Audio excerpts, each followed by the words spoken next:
আমাদের প্রিয় শাইখে সরমনাইর বক্তব্য শুনলে মনে হয় উনিও আগামী দিনে জাতীয় নেতা না, যাযাবরদের নেতা হবেন। কারণ যাদের সাথে নীতির মিল নাই তাদের সাথে মিলে সাময়িকভাবে কোনো ফল পাওয়া যেতে পারে, তবে ভবিষ্যৎ ঐক্য থাকতে পারে না। কিন্তু উনি নিজেও বুঝতে পারতেছেন না, উনি যে বক্তব্য দিচ্ছেন এই বক্তব্যের মাধ্যমে উনি নিজেই জামাতের পক্ষে সাফাই গিয়েছেন, উনি নিজেও বুঝতেছেন না। এই জন্যই আসলে অত আপনারা কষ্ট নিবেন না, আমি এটা বলি আর কি, যে রাজনৈতিক জ্ঞানে দেউলিয়া। তবে আল্লাহ বাঁচাইছে, তারা এই কথাটা বলে নাই। আমরা যেরকম জ্বর দেখায় গন্ধ মুখে বলি অমুকের আকীদায় গন্ধ, তাদের সাথে ঐক্য হইতে পারে না, স্থায়ী হইতে পারে না, এই কথা কিন্তু জামায়াত বলে না। জামায়াত বলছে নীতির মিল নাই। সূরা আল ইসরা এর 84 নম্বর আয়াতের বর্ণনা আল্লাহ বলেন, কুল, হে নবী আপনি বলেন, কুল ইয়ামালু আলা শাকিলাতি। বিষয়টা বুঝেন, একটা হলো আদর্শ, নীতি এবং উদ্দেশ্য। অনেক মানুষ এরকম থাকে দেখবেন, যেমন একজন ব্যক্তি তিনি মনে করেন চুরি করা হারাম, উনি আদর্শিকভাবে ওনার যে আকিদায় চুরি এটা উনি হারাম মনে করেন, চুরি এটাকে সঠিক মনে করেন না। চুরিকে সঠিক মনে করলে তো তিনি আর মুসলমান থাকছেন না। তো এই দেশে কি হাজারো চোর মুসলমান নাই? তা চোর হওয়ার পাশাপাশি মুসলমান হইল কিভাবে? কারণ তার আকিদা হলো চুরি হারাম, কিন্তু তিনি চুরি করবেন কেন? কারণ তার এমন কিছু উদ্দেশ্য, যে উদ্দেশ্যটা পুরো করতে পারে একমাত্র চুরি। এখানে বোঝা গেল মানুষের নীতি, সে কোন নীতিতে চলবে এইটা সম্পূর্ণ নির্ভর করে তার উদ্দেশ্যের উপর। আল্লাহ ঠিক এই কথাটাই এখানে বলতেছেন যে প্রত্যেকেই তার নিজ নিজ প্রকৃতি এবং উদ্দেশ্য অনুযায়ী কাজ করে। এবার আমাদের পীর সাহেব হুজুর লাভ দিয়ে উঠবে, আমাদের উদ্দেশ্য হলো শরীয়ত কায়েম করা, তাদের উদ্দেশ্য শরীয়ত কায়েম করা না। এই কথাটা যদি আপনাকে কেউ বলে, ধরেন আপনার বয়সের, মানে আপনি আমার শ্রোতা হিসেবে যদি বলেন, হ্যাঁ আমি আপনাকে স্নেহ করে অথবা সম্মান করে বলবো, বেটা ফাজিল, এই বাংলাদেশে যতজন ফাঁসির কাস্টে ঝুলেছে এদের মধ্যে এই দলের মানুষগুলো সবচেয়ে স্বাচ্ছন্দ্যে স্বইচ্ছায় ফাঁসির কাস্টে ঝুলেছে। এতটা স্বতঃস্ফূর্তভাবে এই নমুনা বাংলাদেশে আর কেউ দেখাইছে বলে আমাদের জানা নেই।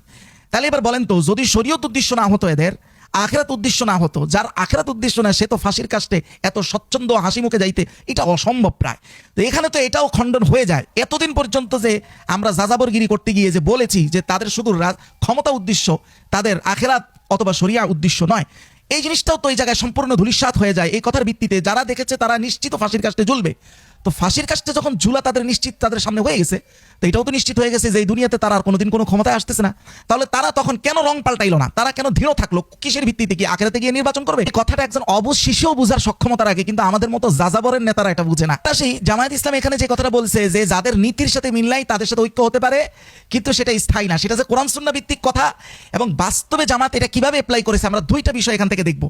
এক নম্বর, আবু দাউদের হাদিস 4292 নম্বর হাদিসের বর্ণনা, সুনানে ইবনে মাজার 4089 নম্বর হাদিসের বর্ণনা। শেখ আলবানী এই হাদিসকে সহিহ বলেছেন।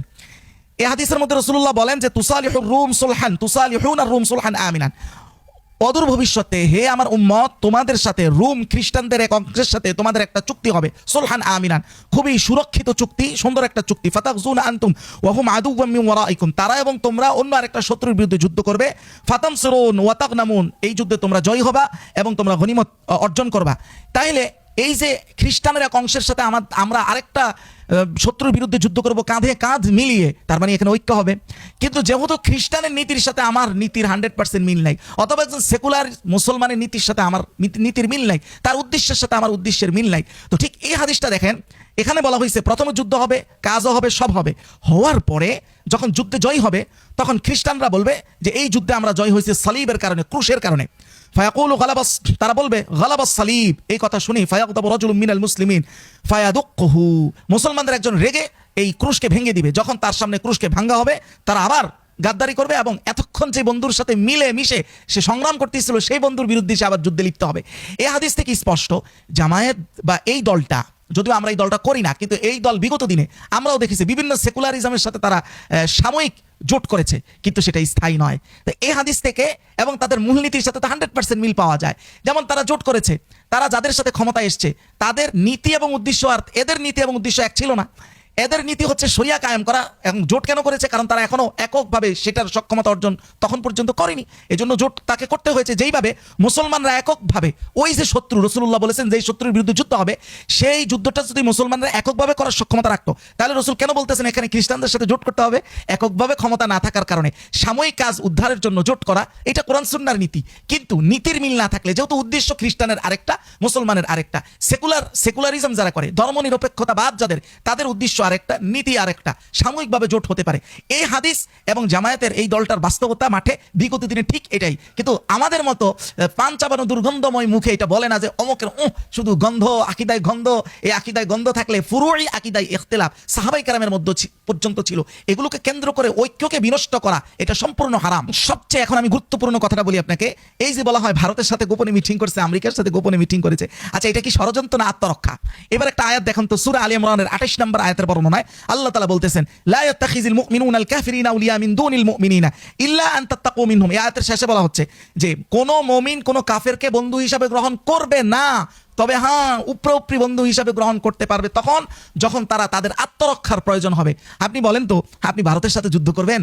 এই সক্ষমতা আপনার আছে? আপনি আমেরিকার সাথে যুদ্ধ করবেন?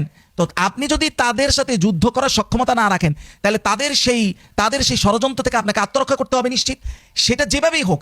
এখন এটা বাহ্যিক বিভিন্ন কূটনৈতিক সম্পর্কের মাধ্যমে হোক, অন্য সম্পর্কের মাধ্যমে হোক, আল্লাহ নিজে বলতেছেন বন্ধুত্বের ভাব দেখানো যাবে যদি সেটা আত্মরক্ষার নিয়ত হয়, তাহলে সেটা ভিন্ন কথা। যদি সেটা নীতিগত কারণে হয়, তাহলে তো আপনি তো তাদেরই একজন। এই যে বিষয়গুলো, এই যে হেদায়েতগুলো আমাদের সামনে নাই। আমাদের সামনে আছে কি, পানের খেয়ে একটা চাবানি মারি আর দেখি ওখানে গন্ধ, ওখানে দুর্গন্ধ। আমার নিজের যে কত বছরের সূচু করা নাই, এটা দেখার মতো চোখও নাই, চশমাও নাই।